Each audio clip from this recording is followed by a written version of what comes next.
and start, gossiping and start hurting me and causing my reputation a lot of damage. So I just invite you. We have that, the narration says these are the worst of people. The one that the people don't want to respect them because they deserve or don't want to, is because they're scared of them. Scared of their tongue, scared of the harm that may come to them. So that's not something to ignore, but at the same time, it's also dhulm and injustice. When I don't perform my prayers, when I don't do wajibat, it's like when I am starving my soul.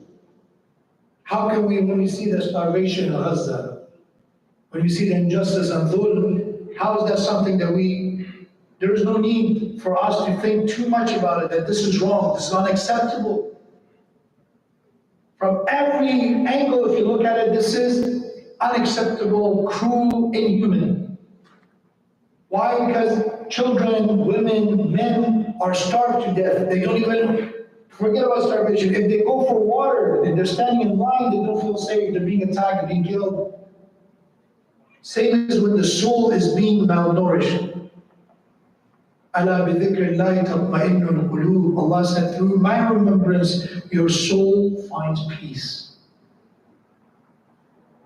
Your nafs, the way you can calm it down, breathing is good, relaxation is good. I don't know, sheer chai or green tea is good for the body. But none of them are strong enough to work on the soul. What brings that calm to the soul? Allah bi dhikrillah, remembrance of Allah. That salat is a medicine that nothing can replace it. That's why Imam Hussein stopped in the middle of the day of Ashura. And not only in the middle of the day, before that on Tasu'ah, on the morning, on the 8th, on the 7th, they did salat. That's why you heard multiple mu'adhin. There's Ali al-Akbar who did the adhan, there's Abu Thamana, Sayyidah. There are multiple mu'adhin because it was not just one salat. The one that we know more about is the middle of the day, the Dhuhr of Ashura.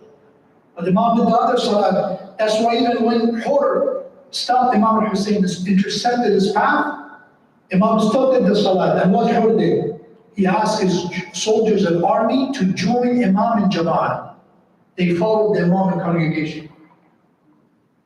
And Sayyidina Zainab alayhi salam, Imam Zain al-Abidin is the one who said, on the night of the Shana Ghaliban, I was the night that I saw my aunt Zainab still perform his Salatul Layl, his tahajjud prayer, but she was not able to stand up, so she did it sitting down. Through what she went through on the evening of the day of Ashura. Who forced Zainab to do it? It's not wajib for Zainab to do it. Think about it. There's wedding, there's funeral, God forbid, it's a big event. Salat is the one that usually easily get ignored. It's a wedding. What do you expect is a wedding? Or, I just went through this traumatic experience or tragic event. It's the last thing I remember. But for Sayyidina Zainab alayhi salam, why? She performed mustahab, recommended, non-obligation. Because salat for Zainab is a fuel, is a source of strength. If Zainab alayhi salam says, Ma ra'aytu illa jamila, I saw nothing but beauty. She's getting this from Allah subhanahu wa ta'ala. If Ali alayhi salam lifted the gate of Khaybar, he himself said, I did not lift the gate of Khaybar biquwwatin jismani. It wasn't my body, it wasn't that I was doing a lot of training and my training paid off. He said, the strength is the strength that Allah gave me. So when you recognize that the soul is malnourished, and the dhulm to the soul, the injustice against soul, is something we should ask Allah. ظَلَمْتُ نَفْسِي. Ya Allah, when I missed the opportunity to pray, when I missed the opportunity to give charity, when I missed the opportunity to serve you, I did injustice to my soul. And the third one is the dhulm to people, haqqun nas. When we hear dhulm, we go to the third one, right? It's about all those others. But no, dhulm is all three. It's dhulm to Allah, dhulm to the soul, and dhulm to the people. And all of them, it's important to seek forgiveness, apologizing. Ya Allah, forgive me. Even when it comes to the dhulm against soul, we say, Ya Allah, forgive me for what I've done to my soul. Because you told me, قَدْ أَفْلَحَ مَنْ زَكَّاهَا. If I take care of this soul, if I purify it, I will find success. That's the way I will find a meaningful life. But I ignored it. So Ya Allah, forgive me for that. And then what Imam Ali teaches us in Dua Kumail, and in Najul Balagh as well, but not Dua Kumail as a more relevant dua tonight. He said, ظَلَمْتُ نَفْسِي, Ya Allah, I did injustice to myself. I oppressed myself. And then later on at the end of the dua, what he says, قَوِّ عَلَىٰ خِدْمَتِكَ جَوَارِحِ. Ya Allah, I ask you to forgive me for that. Now, Ya Allah, give my limbs, give my body strength to do what? Khidmatik, to serve you. That's how the proper apology is. That if I wasted the opportunity now, I seize the moment. And I finish with knowing that all these kind of dhulm that exist, some form of dhulm are the ones that are being warned of. We were warned about them. We heard this narration. This is what Imam al-Baqir alayhi salam said, that my father, Imam Zain al-Abidin, before his shahada, basically this is the wasiyah, this is his final words. He told me, oh my son Muhammad, I'm going to say what my father told me, Imam Hussein told me on the day of Ashura. What is the wasiyah of the multiple Imam? Ya bunayya, my son, iyyaka wa dhulm. I'm warning you about dhulm and injustice, about oppression. Especially, man la nasira lahu illa Allah. Especially when it comes to the injustice and dhulm to someone who has no helper and no support except Allah. We call these people vulnerable. Because sometimes an injustice can be done to someone, they have support group. They have a family who have their back. They have laws on their back. There's a Sue or lawyer, someone. Meaning that when you want to do injustice, you think, you know what? This person, if I go against them and do something wrong, they're going to sue me. They're going to come after me. So I avoid that injustice. I'm smart about it. That could be in the case of, God forbid, domestic abuse in a family. A husband or a wife who's scared, not from Allah. They're scared of the spouse that they have something against them. There's a recording, there's a video, there's something they can use against them. So this person has someone that they can count on, whoever it is. But there's the one, La nasir lahu illa Allah. They have no helper except Allah, meaning they're vulnerable. Meaning that you can get away with dhulm with them. And here Imam Islam said, be careful about this dhulm more than anyone. Why? Because you feel safe from Allah's wrath. You're thinking the only one you should be scared when you do dhulm is the law enforcement, or the lawsuit, or the money, or the family, or the relatives, or the friends. But here Allah said, this person has none of that, but this person has me. And you win against them. And I am the one representing them. Who is the stronger? Do you think the families are stronger or am I stronger? Man la nasir lahu illa Allah. So the etiquette of apology when it comes to the dhulm is that we should be careful about all kinds of injustice, all three levels of dhulm and injustice, but especially when the mazloom is vulnerable, when mazloom has no other help or support. And I encourage you to look at Sayfi Sajjadiyya, as we're honoring Imam Sajjad alayhi salam, as a reference. Reference for what? As a reference for learning how Imam alayhi salam is seeking Allah's forgiveness and teaching us how to seek Allah's forgiveness. Who is the one asking for this? Imam Zain al-Abidin alayhi salam. Say salawat.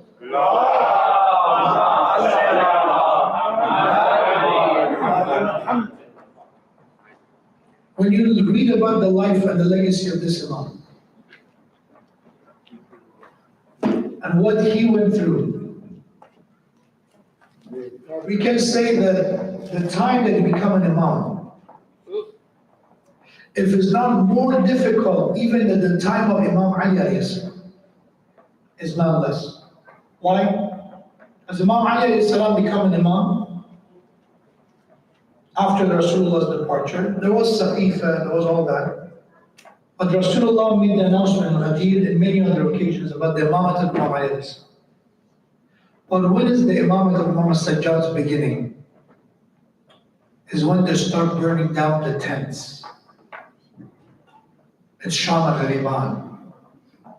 And it's the era that Imam alayhi salam cannot even introduce Imam Zain al-Abidin because he is concerned for his life.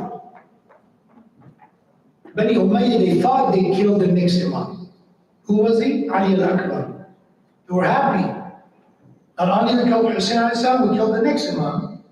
Because the way Ali al-Akbar was on the spotlight, he was the most similar to Rasulullah. Whenever we miss Rasulullah, we look at him, he is the mu'adhin. He has all the qualities. And Imam Zain alayhi salam, this is Allah's wisdom to preserve him. In such a time, he came to the position of Imam.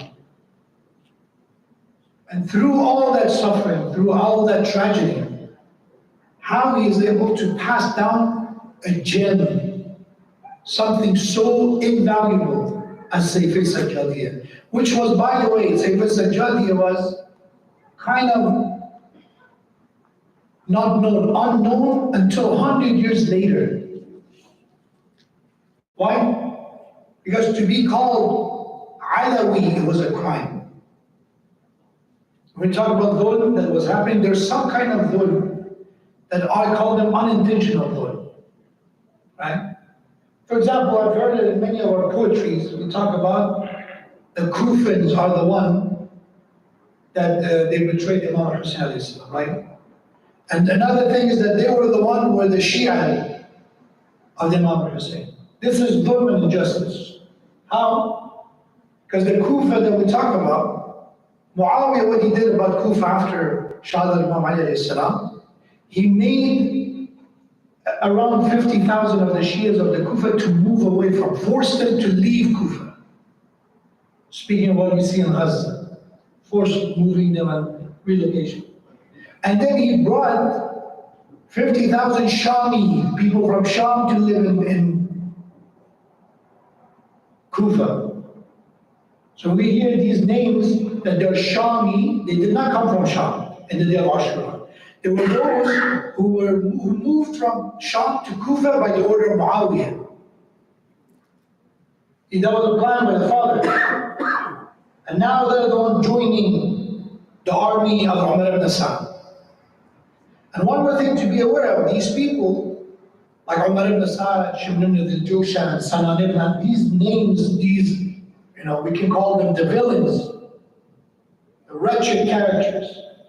They're not the one who just, popped up on Ashura. They have a history. You cannot find in Karbala, in the enemies of Imam Hussein, someone who says, I love Ali. You will not find. The enemies of Imam Hussein alayhi salam, they were known to be the supporters of the third Khalifa as an ideology. They refer to them as Uthmani. It's not that they were Ahlul Sunnah. No, Uthmani meaning, Uthman was related to, he was Bani Umayyah. They were Umawi. When you're Umawi or follower of Bani Umayyah, you cannot love Ali. That's kind of the party's motto is this. If you want to be part of Bani Umayyah, you cannot love Ali. We don't get along with Ali. That's why the name Ali alayhi salam was cursed on the members by the order of Bani Umayyah for 70 years. Hijr ibn Uday, why was he martyred and killed? They arrested him because he was known that he is praising Ali. He speaks of Ali in a positive way. Who were the one that they brought to testify against him? Yes, those who testified. These are qawl al-zur, these are the false testimonies that Quran talks about. Among the people who did against Hijr ibn Uday to be eventually persecuted is Umar ibn Sa'd. It is Shibn ibn al-Jushan. These names that you see, they were also responsible for the killing of Hujr ibn Uday. And that's long before Karbala. Why? Because the enemies of Hussein are the enemies of Ali. That's the dhulm and injustice that we speak of. And Imam Zain al-Abidin salam become an imam in such a time. And he defends the honor of Ali ibn Abi Talib in such a time. Imam Baqir, there's a narration that in the era of the Imam al-Sajjad and Imam al-Baqir, before the fall of Bani Umayyah, during basically their final years, if you were committing major sins, if you were committing, God forbid, haram, then some of them would say they had punishment, public punishment, capital punishment. It was not as bad if you were called Alawi. It was a bigger crime if you were associated with Ali. This is the era of the Modaress. And Imam in that time is writing a legacy for us, leaving a legacy like Sayyid al-Jadid. And in every sentence you see that he said, Allahumma salli ala Muhammadin wa alih. He teaches people the importance of the family and the family, the importance of the Prophet and the family of the Prophet. So I'm going to conclude with a sample. It's a short dua of Sayyid al-Jadid. Sayyid al-Jadid nowadays is very accessible. Arabic, English, Urdu, Farsi, multiple languages, easily accessible. You can look it up. So one of these du'as is dua 38. Maybe the translation, the order is a bit different, but usually the Arabic one, the dua 38, is known as dua al-i'tidhar. It's the supplication of seeking pardon, seeking forgiveness, or seeking apology. Imam is teaching us what are things that we should be careful about. All of them are about haqqun nas. All of them was about people. We talk about the other two, but Imam here focuses on people. Imam salam said, Allahumma inni a'tadiru ilayka min madlumin zulima bihadrati falam ansur. Oh Allah, I seek your pardon for a wrong person, for a person who was oppressed in my presence. I was there. Yet I did not support that madlum. I could have, but I did not. An obvious form of it is that when we hear about global injustice, when we hear what's going on in Gaza, in Yemen, in Lebanon, in many places, right? The list goes up. But there's, again, these are, alhamdulillah, being addressed in Muharram and Majalis. But there's other form of injustice that is a bit in the next level. It's less universal, but it's more community level. When we see, for example, as an in-laws, I'm the father-in-law, I'm the mother-in-law, I'm the sister-in-law. And my family member, the one who's my sibling or my son or my daughter, is zalim, is the one who's committing the dhulm. But whose side I'm taking in? Of course I'm going to take my son's side. Of course I'm going to take my family's side. He's my brother, she's my sister. This is one of the places Imam Islam said, Ya Allah, let's say my sister-in-law, my brother-in-law, my daughter-in-law was the madloom, and I could have done something and I didn't. Ya Allah, forgive me for that. Rather than saying, you know what, this is not me interfering with their life, this is not to, God forbid, spying on them or interrogate them. There's personal matters between them. But there's sometimes, bihadrati, in front of me, dhulm happens. I'm in my presence, dhulm happens. And I stay silent, and I do nothing about it. Then I'm culprit, then I'm responsible. That's Imam alayhi salam first. So recognize what can we do for a madloom, for the one who's oppressed. And be wise about how to help them. Sometimes what you can do for a madloom is make the situation worse. So you cannot make a decision for the madloom. I've seen examples of that. People have issues, And we think we're helping them. No, you don't have to live with this person. Come, I help you to get a divorce. How do you know that divorce is the best thing for them? Why are you pushing them in that direction? You should be the one telling them to make their own decision. So don't try to help a madloom through another dhulm. Commit an injustice to fix an injustice. The mean to a good goal should be also good. The wasila to a purpose that is ideal should be also acceptable and good.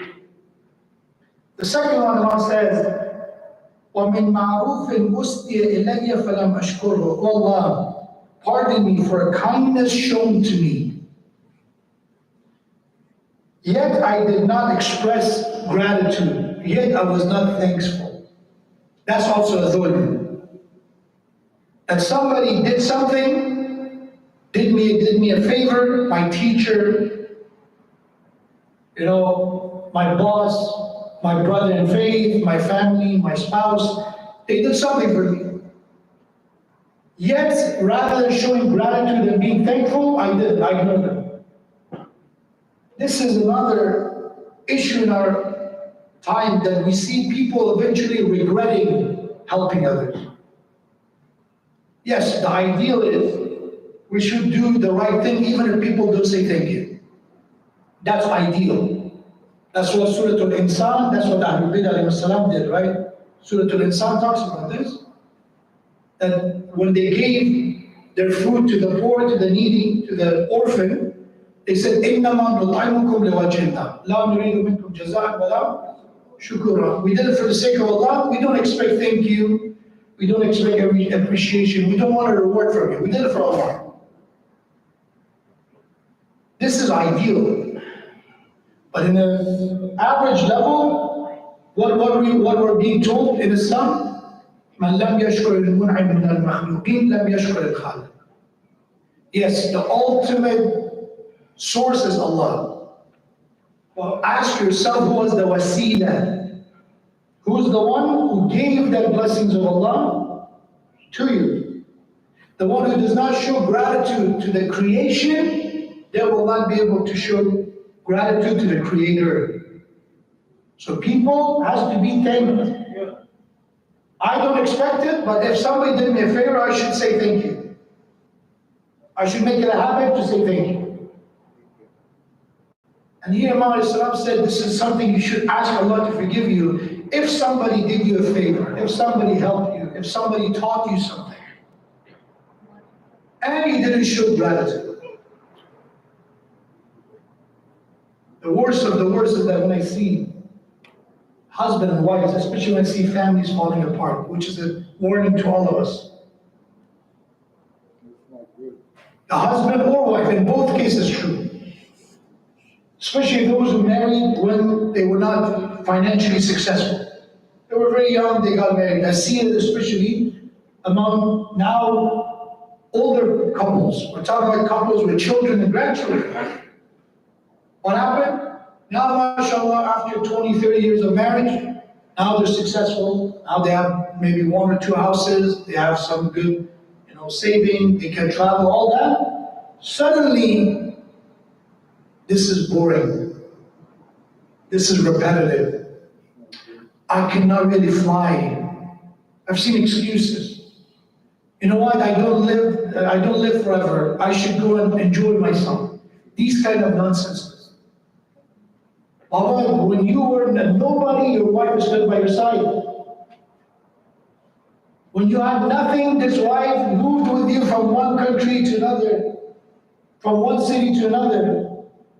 Now people sit around you, praise you for your success. When Rasulullah, Khadija alayhi salam was by his side. Years after Khadija passed away, in front of his other spouses, what Rasulullah would say, أَيْنَ مِثْلُ Khadija? Where will be the one that like Khadija come? And some of them got offended. That, Ya Rasulullah, why you speak of her? She passed away. And then Rasulullah said, she believed in me when nobody else believed in me. She gave for the sake of Allah when nobody else gave for the sake of Allah. She stood by my side when nobody else did. That's why no one is like Khadija. So recognize that. When it comes to our own marriages, your husband was the one by your side. Now you went to school, sister.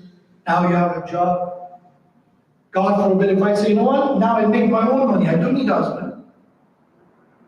As if the husband was the only source of income. He was no other purpose. This is being ungrateful.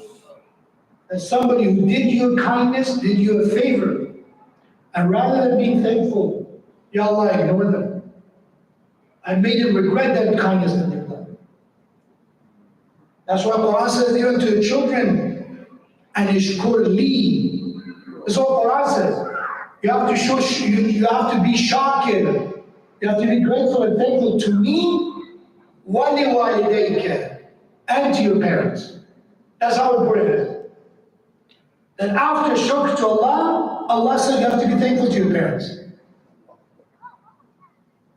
Because you cannot say, I'm only thankful to Allah. Now I hear young people, unfortunately now, mashallah, they know more, they learn more, but also unfortunately sometimes the respect and the sympathy is a bit less. And I've heard they say, some of them, not that many, alhamdulillah, many of our youth are very respectful. I see it. We should give them credit. But you see some of them, they look at the parents here and they say, you know what? It's your job. You were my dad, you were my mom. It's your job to take care of me. You brought me to this world. I did not ask you to bring me to this. These kind of excuses. And Quran says that it's not lead. If you say this to your parents, God forbid you will say such a thing to Allah. As some say, said, Ya Allah, I didn't choose to be created. You brought me to this world. Because the same logic is applied. Rather than showing gratitude. Be grateful for anyone, for a teacher who taught you something, for the one who gives you a cup of water. Even small things. Because if I ignore the small things, I ignore the big things as well. If I'm a selfish person, if I'm self-entitled, I let that to become an excuse to ignore people. And the result of that is people say, you know what? It's not worth giving kindness to people. Because if you do, people think it's your job. There's 5 more. I ask you to read the rest of it yourself. There are 5 more things that Imam said in Dua 38 of Sayfis al-Jadiyah. The 2 of them, Imam said, Ya Allah, I ask you to forgive me when zulm happened in front of me and I did nothing about it. And obviously Imam did something. He's teaching us. Ya Allah, forgive me if somebody did a kindness to us and we did not show gratitude to them. But the Ahlul Bayt are not like that. These are basics. Ahlul Bayt showed kindness to the one that they were not even grateful. You know about the name Marwan, right? Who is Marwan? May Allah remove His mercy from Marwan. So wa'ala Marwan. Marwan is the one before Imam al-Husayn left Medina, when he was in Medina. In the middle of the night, Imam was summoned. And he was offered that you either give allegiance to Yazid or you will be killed. And that was the reason when Imam refused to give allegiance. In order to save his life, he left Medina to Mecca. This Marwan is the same Marwan when the Imam was returned to Medina after Isara, after captivity. He did everything in his power before the Bani Umayyah to kill Imam Sajjad. So he went to Imam Hussein, he went after him, and he went after Imam Zainul as well. Now there is an event known as Harra, the incident of Harra. What is Harra? 6 months after Karbala, obviously, people of Medina revolted. There was an uprising in Medina against Bani Umayyah. And they took the control of Medina for 6 months. And during the 6 months, they start arresting Bani Umayyah's agents, workers, governors. including Marwan and the people like him. So because these people are angry, because they were oppressed by Bani Umayyah, some of them were angry. So we have that Bani Umayyah start looking for basically any secret and any safe place to hide from them. And the people of the revolutionaries, you can call them, of Harra, they were the one who said, we're going to search every house looking for the agents of Bani Umayyah except one house. And that is the house of Ali ibn Hussein. He is the enemy of Bani Umayyah. His father was martyred by them. He was just returned from captivity, so we're going to give him a pass, but everyone else we're going to go. Search every house. And Bani Umayyah, when they heard this, they knew of the Ahlul Bayt. So they went to Imam Zain al-Abidin and said, okay, can we have our women, our daughters to stay with you?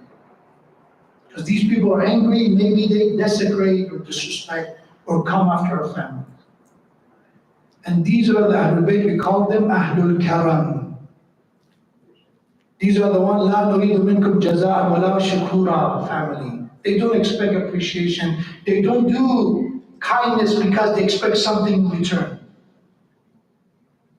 Imam salam offered security, protection for the women and children. Even Marwan brought his wife. Even Marwan. And Imam salam ordered around, in the Sunni and Shia sources mentioned, 300 to 400 people stayed under the protection of Imam Zain al-Abidin, women and children. Imam serving them, protecting them. After 6 months, Bani Umayyah captured Medina again. They crushed Harra. Now Bani Umayyah's agents are again in power. Who's in power again? Marwan. The one who was responsible to crush this movement was someone who was sent by the name of Muslim ibn Uqba. He came, and Marwan has now become an advisor. He went to him and said, you know what, if you really want to control Medina, if you really want to basically make an example, go and kill Ali ibn Hussein. This is the lowest of the low. This is the wretched of the wretched. The one that offered you and your family protection, now you're the one plotting against them. But for Ahlul Bayt, it's not a new thing. Why? Because they are ma'adinul karam. They're the treasury of generosity. So when you see the light does not discriminate if a bat goes toward it, if a fly goes toward it, if a human being. It's the light's purpose is to give light, and that's what the Imam is. That's what the Ahlul Bayt were.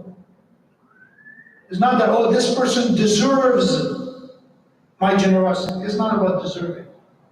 And I speak of myself. I don't deserve to be a khadim of Ahlul Bayt, but they didn't give me this tawfiq. I don't take any credit for it. It's not about entitlement. It's not that I deserve to be here. This is the deal. If I was worthy enough to tonight to come recite for Imam Zain al-Abidin salam, it's not from my skills. It's not from what I've done. It is because of their karam. It's because of their generosity. And that's how we should look at it. If I come to the majalis, if I come to this program, it's because of the dua of the Imam.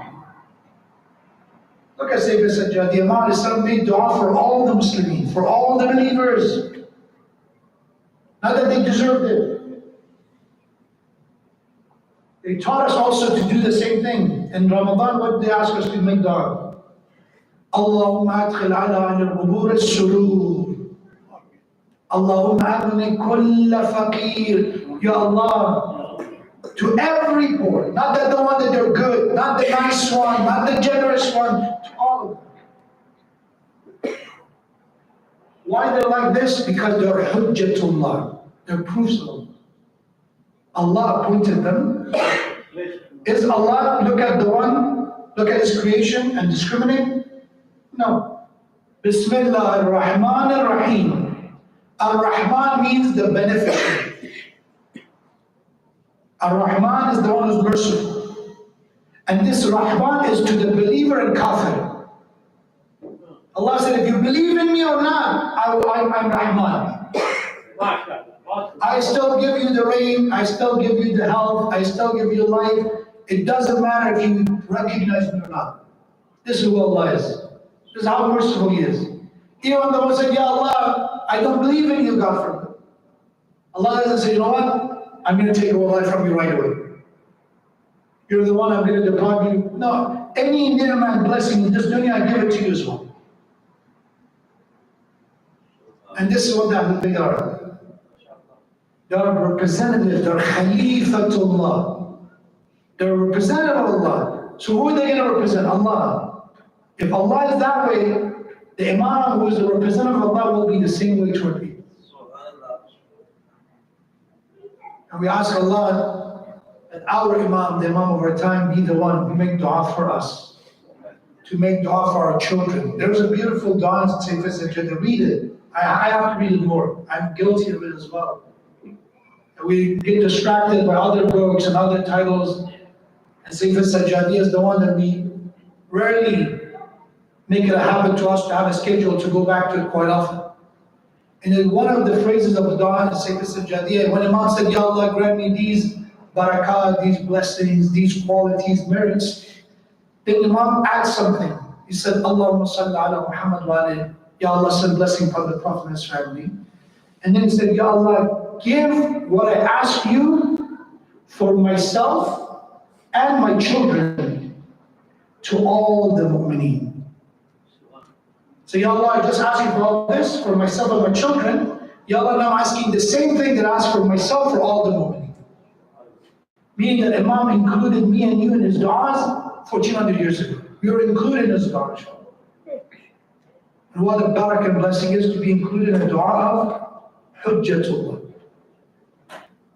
There's sometimes, there is this strength in you. You say, you know what, I'm going to do Salatul Layl.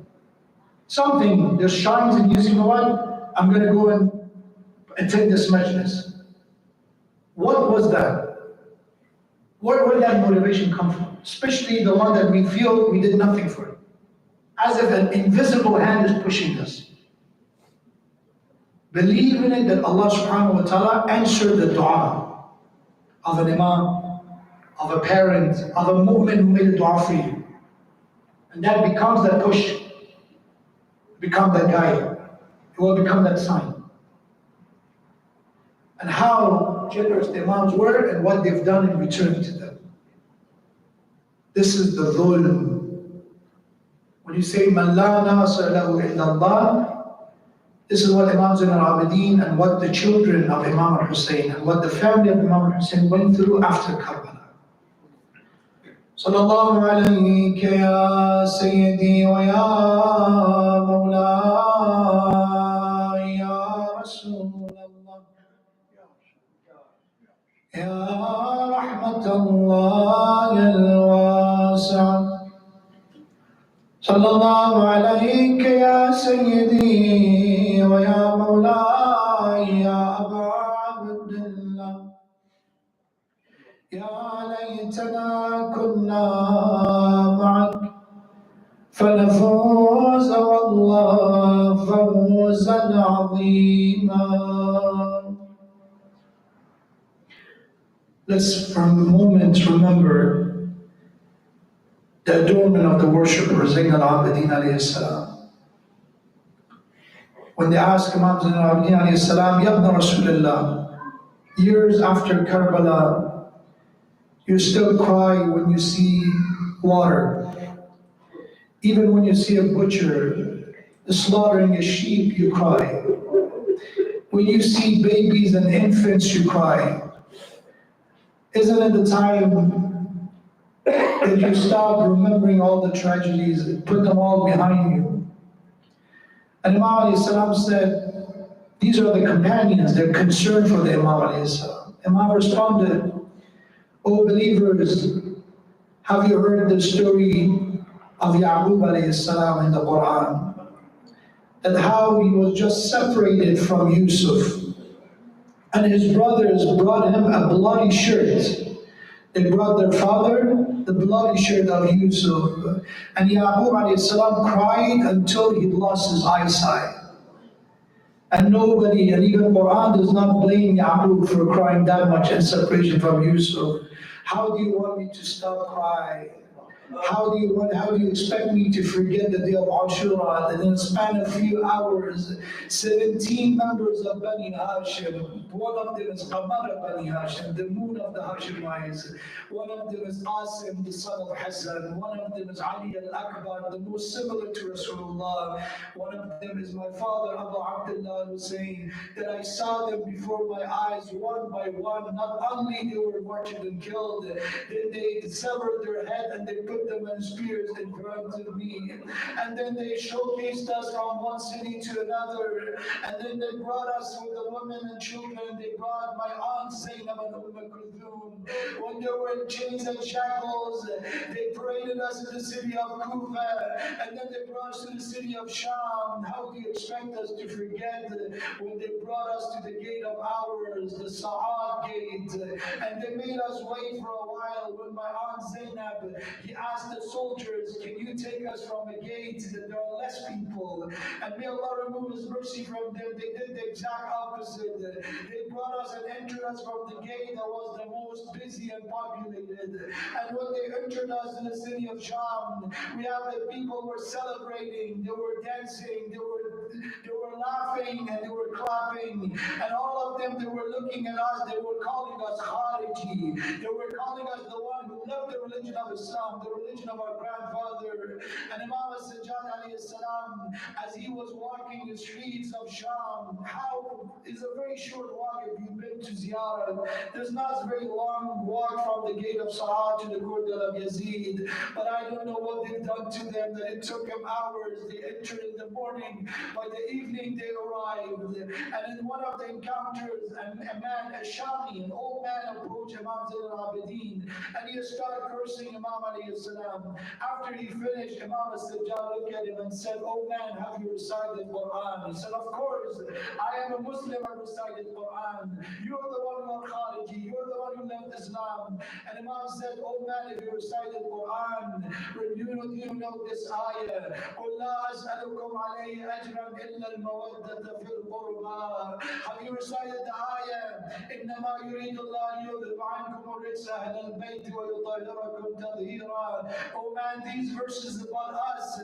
Man said, "Who are you?" He said, "I am Ali, son of Hussein, son of Ali. Indeed, we are the Ahlul Bayt of Rasulullah. Indeed, I am the son of Fatima. Indeed, I am the grandson of Rasulullah. Look at her, that is my aunt Zainab. That is the granddaughter of Rasulullah. Look at these women and children. Hada Sabaya Ala Muhammad. These are the captives of the family of Rasulullah." And the man said, "Please forgive me, I didn't know. They did not introduce you to us well. Please forgive me. Is there anything I can do for you?" And Imam Sajjad told them, "Oh man, I have two requests. The first is, can you bring me some cloth and fabric? What do you want to come to Rasulullah for?" Imam said, "It has been days that these chains and shackles been on my neck, and they've been soiled under this hot, scorching sun. They've been burning my skin all this time. If you can put them between these chains and shackles on my body." And we have that Imam al-Baqir said, when we buried the body of our father, still we saw the injuries of those chains and shackles in the body of Imam Sajjad years later. And the second request, Imam Sajjad said, "Oh man, can you do something? Can you give some money to these soldiers who are carrying the head of the Shuhada? Because every time my aunt Zainab, every time Sakina, my sister, they see the head of my father, I see that they are grieving, I see that they are crying, and every time they cry, they come to them and they start hitting them." على لعنة الله على القوم الظالمين وسيعلم الذين ظلموا أي منقلب ينقلبون